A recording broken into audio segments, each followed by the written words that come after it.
후보자님, 네, 먼저 네. 축하드리고요. 네, 감사합니다. 근데 이제 이 청문회라는 게 본인의 의혹을 밝히는 자리이기 때문에 자료도 적극적으로 내시고 소명도 열심히 하셔야 됩니다.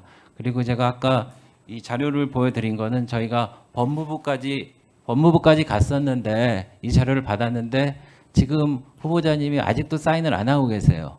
그래서 이거를 제가 지금 전해드릴 테니까 사인하시려면 하시고 안 하시면은 저희가 할 의도가 없는 걸로 알 텐데 이게 후보 및 배우자 직계 좀비속의 출입국 기록인데 사인 안 하신 겁니다. 그래서 사인을 해주시기 바라고요.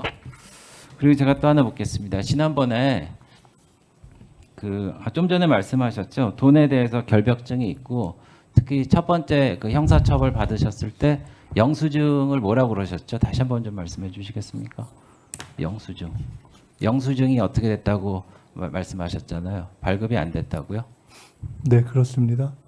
우선 조금 전에 그 자료 동의하겠냐고 여쭤보신 부분에 대해서는 네. 아까 말씀드렸듯이 저는 특별히 다른 어떤 기준에 의해서 하는 것은 아니고 저도 물어서 하는데 과거 한덕수, 황교안, 이완구, 네, 정호원 거기까지만 등이 듣겠습니다. 그분들이 이거 보시고요. 기준에 썼던 네. 법규와 규정에 출입국 따라서 하고 있기 기록이니까 때문에 하시고 싶으시면 하시고 네. 하시고 말면은 본인 그래서 자유입니다. 아까 그리고 두 번째 무자료 질문이요. 총리가- 네. 그리고 그러니까 말씀이 길어지시니까 영수증 관련해서 검찰에서 법적으로 문제 삼은 것은 이 후원금의 영수증을 발행하지 않았다는 것인데 중앙당에서 의당 처리하겠지 않은 생각한 실무자들이 중앙당에 확인하지 않은 것이 실수라면 실수였다. 그러나 영수증을 떼어주어야 한다는 것을 미리 알았다면은 시장선거 캠프에서는 떼어주지 않을 이유가 없었던 일이었다. 이렇게 쓰셨는데 이거 본인이 쓰신 건데 네, 맞습니까? 사실입니다. 사실입니까?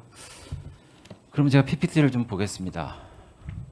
근데 판결문에는 이렇게 돼 있어요. 보십시오.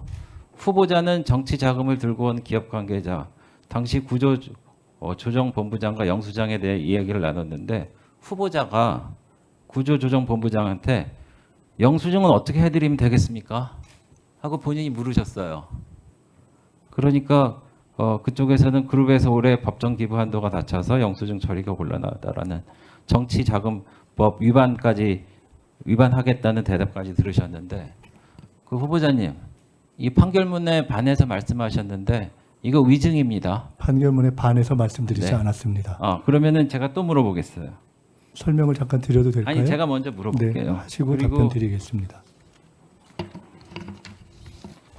그리고 김민석 후보자님이 그 정치자금법 위반으로 처벌받은 사례가 또 있습니다.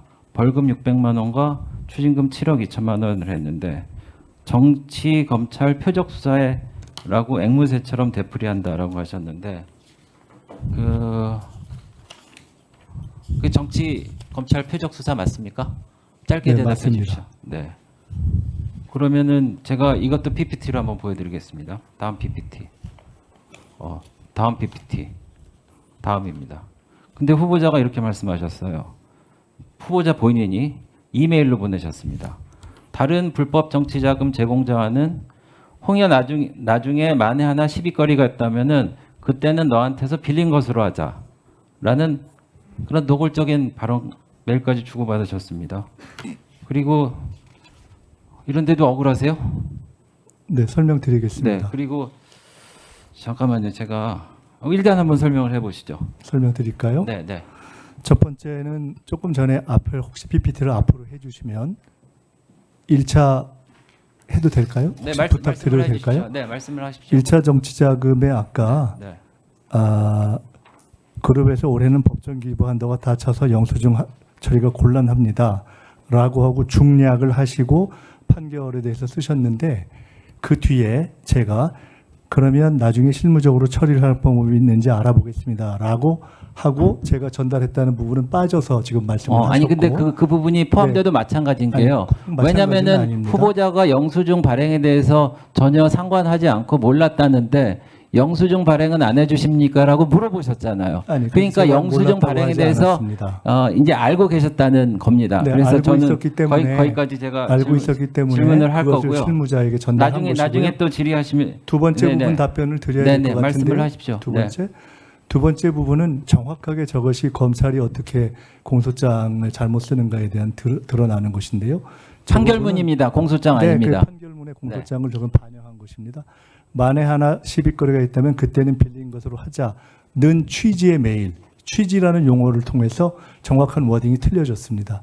저것은 혹시 검찰에 필요하시면 그 당시에 이메일 기록을 요청하시면 저런 워딩이 정확하게 쓰여 있지 않은 것을 확인하실 것이라고 봅니다. 저는 저런 워딩을 저도 사용한 바가 없고 당시 상대방도 사용한 것이 없고 검사가 저런 식으로 취지라는 용어를 써서 왜곡한 것을 법원이 그냥 받아들여서 사실상 통상 검찰에서 8억 정도 이상의 규모의 경우에는 전혀 부과하지 않는 벌금이라는 기묘한 네. 판결이 났던 알겠습니다. 이유입니다. 후보자님이 지금 판결문을 그러니까 인정을 하지 않으신 거예요. 그래서 판결문을 갖고 설명드렸습니다. 아니, 그러니까 판결문에 검찰의 주장이 실렸다고 그래도 판결문을 할 때는 법원에서 검찰의 그 주장을 받아들였기 때문에 이렇게 한 건데 아니라고 하셨기 때문에 그 정도로 하고 넘어가겠습니다. 설명을 그리고 다시 또 하나는 또 드리겠습니다. 그 아까 주진우 의원님 질문하신 것 중에 배우자가 처갓집에서 2억 받았다는데 매년 나눠서 받아서 생활비로 쓴 것입니까?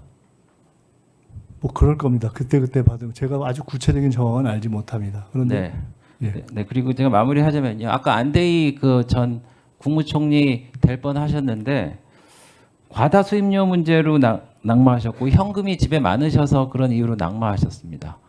그러니까 후보자는 어떻게 보면은 그 6억 원이나 이렇게 받았다는 게 사실 일반 국민들이 보기에는 좀 높은 기준이라고 할 수도 있는데 사실 그거에 대한 특별한 언급은 없이 그냥 6억 원 받았으니까 뭐 문제가 될 게 없다 뭐 이런 말씀을 하셨는데 그래서 이제 중앙부처를 총괄하시는 입장에서 기강을 바로 잡으시고 공직자 윤리도 하셔야 될 텐데. 조의금, 축의금 그리고 통상 국회에서 일어나는 두 번의 출판 기념회를 통해서 평균 1억 5천 전후의 액수를 제가 세비의 수입으로 받았던 것에 대해서